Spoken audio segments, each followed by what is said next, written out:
اعوذ باللہ من الشیطان الرجیم، بسم اللہ الرحمن الرحیم۔ خاور نعیم ہاشمی آفیشیل میں آپ کی خدمت میں سلام پیش کرتا ہوں۔ ناظرین، اس سے پہلے کہ کہانی کی طرف بڑھا جائے، آپ سے حسب معمول درخواست ہے، خاور نعیم ہاشمی آفیشیل کو اگر اب تک آپ نے سبسکرائب نہیں کیا تو اسے سبسکرائب کریں، دوستوں کو فارورڈ کریں، اسے لائک کریں۔ آپ کا بہت بہت شکریہ۔ تو چلتے ہیں آج کی کہانی کی طرف۔ کہانی کا عنوان ہے سلمیٰ۔ مجھے سلمیٰ نہیں کہنا چاہیے، سلمیٰ بہن کہنا چاہیے، سلمیٰ جی کہنا چاہیے، یا ان کا پورا نام لے کر سلمیٰ اوان صاحبہ کہنا چاہیے۔ سلمیٰ اوان صاحبہ لاہور کے علمی، فکری اور سماجی ادبی حلقوں میں کسی تعارف کی محتاج نہیں ہے۔ میں انہیں سال ہر سال سے جانتا ہوں، لیکن کبھی ہماری آپس میں بات نہیں ہوئی تھی۔ کچھ عرصہ پہلے ایک تقریب میں اور سلمیٰ اوان جی ایک ساتھ مہمان خصوصی تھے۔ یہ شاید احمد بشیر صاحب کی برسی کی تقریب تھی، جس میں اور سلمیٰ اوان جی دوسرے خصوصی مہمانان کے ساتھ ایک ساتھ بیٹھے ہوئے تھے اسٹیج پر۔ تو اچانک مجھے سلمیٰ جی نے کہا، سلمیٰ اوان صاحبہ نے، کہ میں نے تم پر ایک خاکہ لکھا تھا۔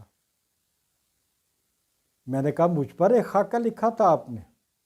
کہ رہی ہاں، خاکہ لکھا تھا اور خاکہ چھپا بھی تھا، اور اس خاکے پہ بہت رد عمل بھی آیا تھا، بڑی لوگوں نے پسندیدگی کا اظہار کیا تھا۔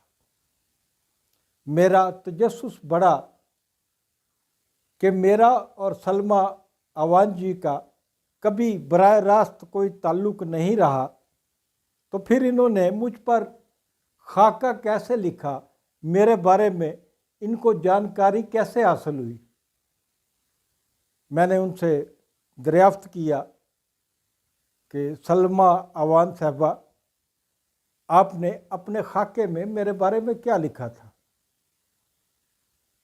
یہ میں آپ لوگوں کی، دوستوں کی، چاہنے والوں کی جو مجھ سے محبت ہے، اس کا اظہار کر رہا ہوں، اور سلمیٰ اوان صاحبہ علامتی طور پر ان کا نام استعمال کر رہا ہوں، کیونکہ سلمیٰ اوان صاحبہ کی طرح بے شمار لوگ جو ہے جتنی شدت کے ساتھ مجھ سے محبت کرتے ہیں، پیار کرتے ہیں، میں ان کا قرضدار ہوں، اور یہ اتنا بھاری قرض ہے جو فوری ادا کرنا ممکن نظر نہیں آتا، لیکن اللہ تعالیٰ نے زندگی دی تو ساری محبتوں کے سارے قرض چکاتا رہوں گا۔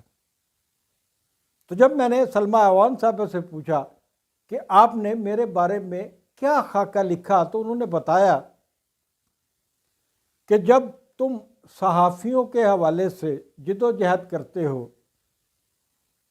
میڈیا ورکرز کے لیے سٹرگل کرتے ہو، سڑکوں پر آتے ہو، بڑے بڑے اجتماعات کرتے ہو، بڑے بڑے جلسے جلوس کرتے ہو، تو میں تمہیں دیکھنے کے لیے جایا کرتی تھی، اور میں دیکھتی تھی کہ شدید سردی پڑ رہی ہو یا انتہا کی گرمی کی تپش ہو، تم کئی کئی گھنٹے اپنے قدموں پہ کھڑے رہتے ہو اور جلسے یا جلوس کو لیڈ کرتے ہو، اور تم صحافیوں کے حقوق کے لیے، صحافتی اداروں کی بقا کے لیے اور آزادی صحافت کے لیے جس طریقے سے لڑتے ہو، تمہاری یہ ادا مجھے بہت پسند ہے، اور میں تمہاری یہ ادا دیکھنے کے لیے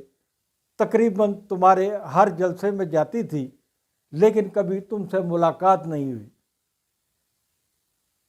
اب میں نے سلمیٰ اوان جی سے پوچھا، سلمیٰ جی آپ نے میرے بارے میں کیا لکھا تھا؟ سلمیٰ جی نے جواب دیا، خاور، سلمیٰ جی مجھ سے زیادہ عمر کی نہیں ہے، میری ہم عمر ہوں گی، اگر کوئی فرق بھی ہوگا تو 2-4 سال کا فرق ہوگا۔ میں ممنون ہوں ان کا، جو الفاظ انہوں نے مجھے بتائے، جو میرے بارے میں انہوں نے اپنے خاکے میں لکھے۔ وہ کہتی ہیں کہ میں نے تمہارے بارے میں جو خاکہ لکھا، اس میں تم سے مخاطب ہو کر کہا تھا کہ کاش میں تمہیں اپنے ساتھ اپنے گھر میں لے جاؤں، تمہیں نہلاؤں دھلاؤں، تمہارے بال بناؤں، تمہارا سر اپنی گود میں رکھ لوں، تمہیں تھپ تھپاؤں اور تم میری گود میں سو جاؤ۔ اور یہ ایک ممتا کا جذبہ ہے، ایک ماں کا جذبہ ہے، جو سلمیٰ اوان جی کے دل و دماغ میں، ان کی روح میں میرے لیے سمایا۔ اس کے باوجود کہ سلمیٰ اوان صاحبہ سلمیٰ اوان صاحبہ میں نے آپ کو بتایا بہت نون خاتون ہے لاہور شہر کی، تو ہماری اس کے باوجود ملاقاتیں بہت کم ہوتی ہیں، لیکن جب سلمیٰ اوان جی کے یہ تمام الفاظ جو انہوں نے میرے بارے میں لکھے اور میرے سامنے کہے میرے دل و دماغ میں گونجتے ہیں، تو مجھے احساس ہوتا ہے کہ جب میں لڑتا ہوں تو اکیلا نہیں ہوتا، تنہا نہیں ہوتا، بے تیغ نہیں ہوتا، میرے ہاتھ میں ایک نہیں کئی تلواریں ہوتی ہیں۔ آپ دعا کیجئے کہ یہ میری تلواریں ہمیشہ سلامت رہیں اور کبھی کوئی تلوار نہ ٹوٹے۔ آج تک کے لیے اتنا ہی، ملتے ہیں اگلے ولاگ میں۔ خدا حافظ۔